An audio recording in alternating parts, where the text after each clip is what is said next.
Bienvenue, amis rêveurs, dans la maison de Tortequel le conteur à l'orée de la forêt de Brocéliande. Ici, en Brocéliande, on pourra te raconter de nombreuses histoires sur les chevaliers d'autrefois, sur les chevaliers de la table ronde, la meilleure compagnie qui soit. Mais tous les chevaliers n'étaient pas nobles et bons. Il y a eu dans l'histoire et les histoires quelques bien vilains sires, des chevaliers noirs, des chevaliers qui inspiraient la terreur. Et parmi tous ces chevaliers, il en est un qui avait une armure extraordinaire. Il avait une armure entièrement recouverte de piques, d'aiguilles, de barbelures. Son armure était telle que quiconque la touchait se retrouvait profondément blessé. Et vêtu de cette armure qui le protégeait contre tous les coups, vêtu de cette armure qui blessait ses ennemis, le chevalier aux barbelures allait, semant le malheur, monter sur un grand destrier noir et frappant avec une masse hérissée. Tous les chevaliers du pays se sont essayés contre le chevalier aux barbelures, mais aucun ne parvint à le vaincre. Aussi le pays vivait-il dans la terreur. Mais les chevaliers noirs ont beau faire, ils n'empêchent pas les oiseaux de chanter, le soleil de briller et les amoureux de s'aimer. Et il y avait, dans ce temps-là, un couple qui s'aimait bien fort. Oh, ils s'aimaient, oh, si bien, que c'était, quand on les regardait, comme à se réchauffer aux rayons du soleil printanier. Mais, alors que le chevalier noir passait par là, il fut pris d'une étrange lubie. Il se précipita en avant, saisit la demoiselle et la jeta en travers de sa selle. Le fiancé a voulu défendre sa belle, mais d'un revers de son gant barbelé, le chevalier aux barbelures l'a jeté par terre, et le voilà qui s'en va.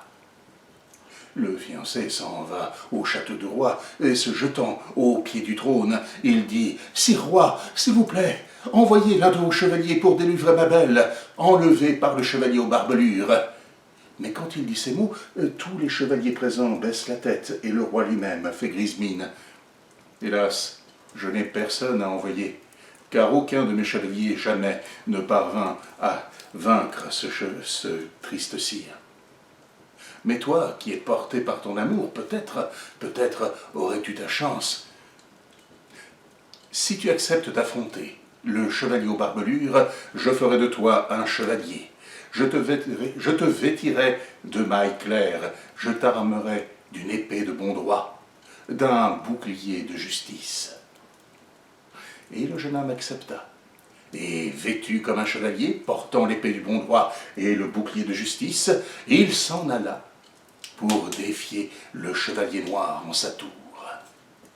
Au pied de la tour, il sonna du corps, et monté sur son noir destrier, le chevalier aux barbelures se précipita, et tous deux firent une terrible bataille.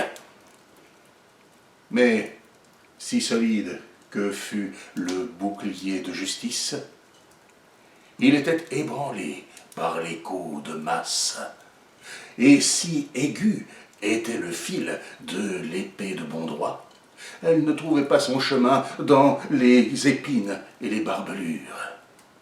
Et finalement, après une terrible bataille, d'un revers de son arme, le chevalier aux barbelures envoya son adversaire au sol inanimé. Et puis, il rentra dans sa tour, et les portes se refermèrent derrière lui. Le jeune homme alors reprit ses sens, et le cœur brisé, il s'en retourna. Mais alors qu'il passait par la forêt, un petit homme qui se trouvait là l'a abordé. Un petit homme aux yeux noirs et brillants comme des escarboucles, au nez long et busqué à la fois, aux cheveux noirs de ténèbres. « Oh, vous faites bien triste mine, jeune chevalier. N'auriez-vous pas besoin de l'aide d'un bon forgeron ? d'un forgeron? Et que ferais-je donc d'un forgeron, moi qui ai déjà perdu la bataille? Vois, cette épée ne m'a servi à rien contre le chevalier aux barbelures. Vois, ce bouclier n'a été d'aucune aide contre lui, et cette armure de maille ne m'a pas protégé de ses coups. Je suis allé défier le chevalier aux barbelures pour délivrer ma belle, et j'en reviens seulement avec ses blessures. C'est normal, dit le petit homme. Vous ne pouvez affronter un tel adversaire ainsi vêtu. Il vous faut vous mettre à égalité. Il vous faut une armure semblable à la sienne. Et vous avez de la chance. C'est moi qui lui ai forgé. Si vous le voulez, je vous en ferai une semblable. Et là, vous pourrez défier le chevalier aux barbelures.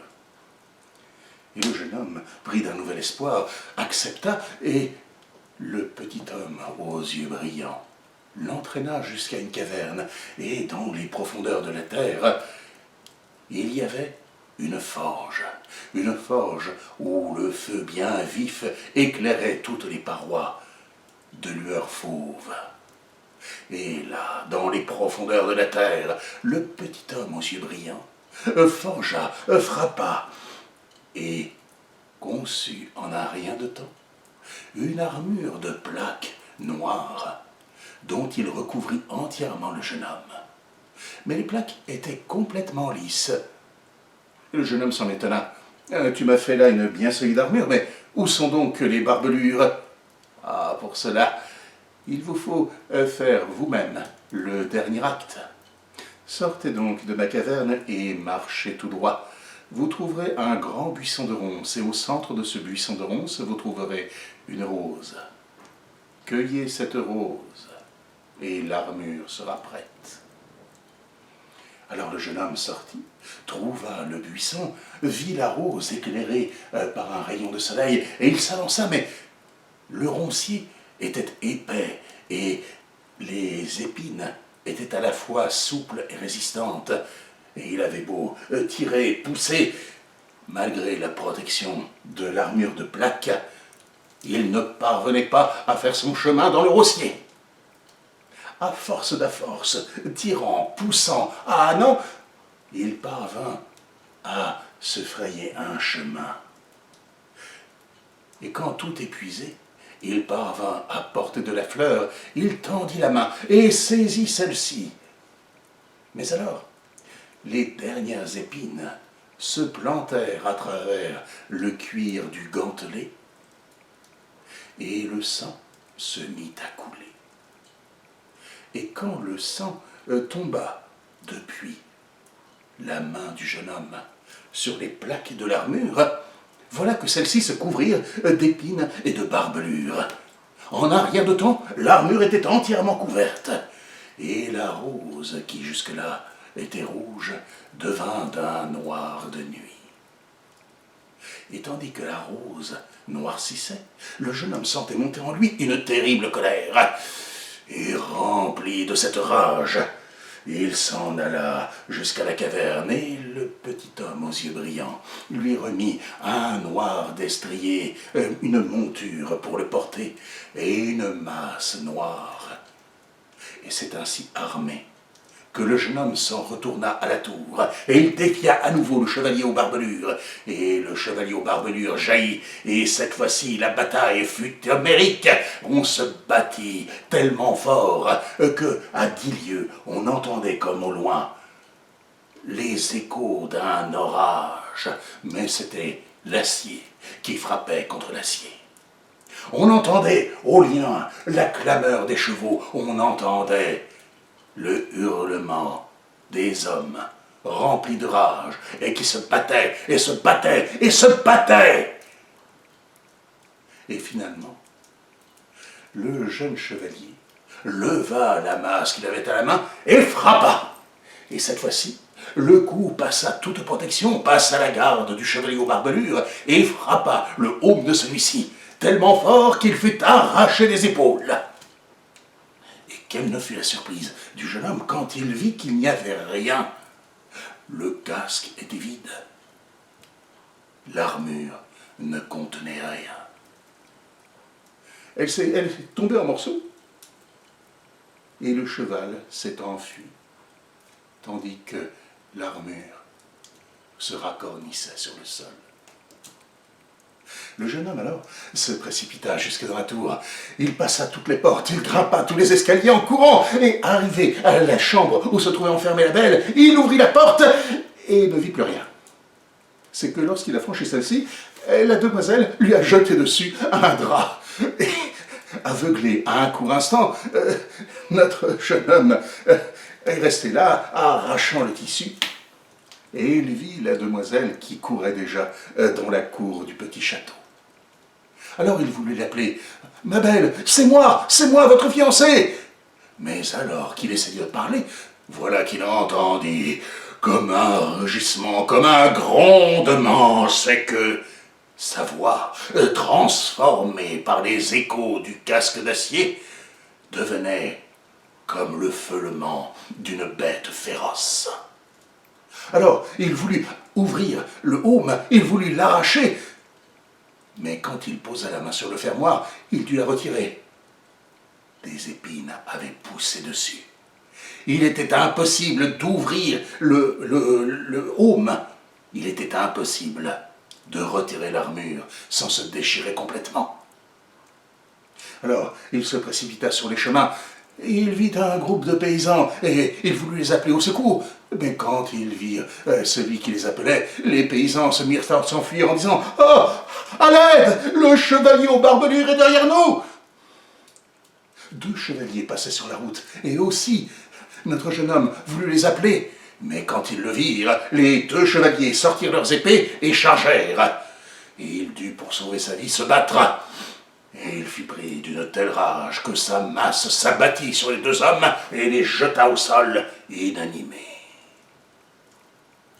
Ainsi, toujours prisonnier de l'armure aux barbelures, notre homme s'en allait, cherchant, appelant, pleurant, et restant seul dans la terreur qu'il inspirait.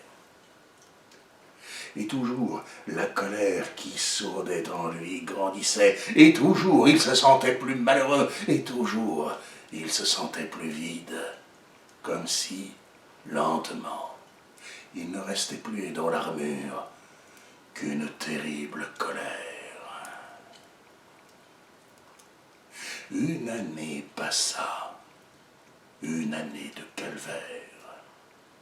Mais voilà que, par un doux matin de printemps, notre jeune homme passe à côté de l'arbre où il avait l'habitude de retrouver sa belle.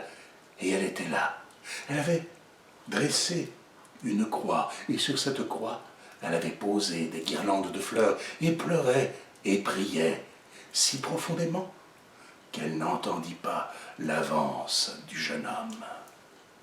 Quand enfin elle se rendit compte de sa présence, elle se tourna vers lui et sans peur lui dit « Chevalier aux barbelures, qu'avez-vous fait de mon doux fiancé? Car la dernière fois on le vit vivant, il se rendait à votre tour. Alors, si vous l'avez tué, dites-moi où se trouve son corps, afin que je puisse l'enterrer. » Oh, belle, vos mots sont si tendres, si doux, pour moi qui n'ai plus entendu que hurlements et pleurs de toute une année. Vous êtes la première à me parler vraiment. Oh, c'est moi, votre fiancé. Pour vous libérer, je me suis enfermé dans cette armure de colère. Mais à présent, j'en suis prisonnier et je n'en peux plus sortir. Oh, c'est toi que j'aime tant. Oh. Et elle tendit la main pour tenter d'ouvrir le fermoir, mais le jeune homme se retira. Non, ne la touchez pas, car si vous posez vos blanches mains sur ces épines, vous serez si cruellement blessé que j'en aurai ce qui m'en reste de cœur brisé.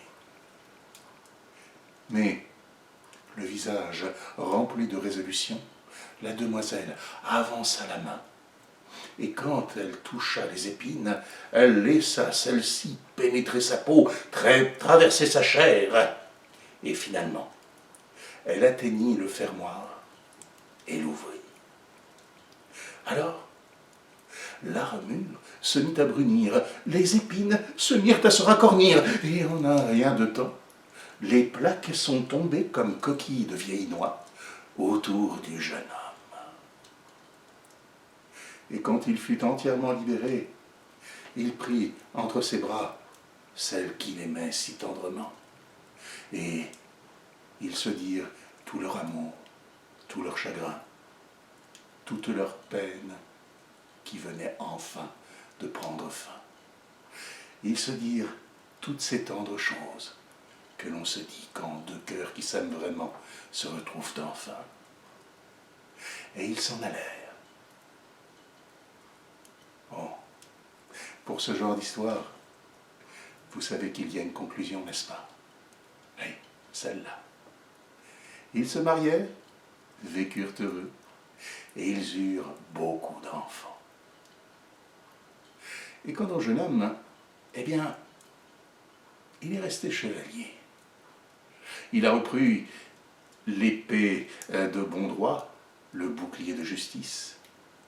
Et chaque jour, il passait de nombreuses heures à l'entrée de la caverne, gardant et veillant, pour que nul jamais ne retombe dans le piège de l'armure de colère. Que chacun, à sa manière, l'assiste dans sa garde. Contes et racontars, mensonges et vérités, je vous les ai dit, à vous maintenant de les démêler. Croyez-moi, ou ne me croyez pas, mais cette histoire est terminée.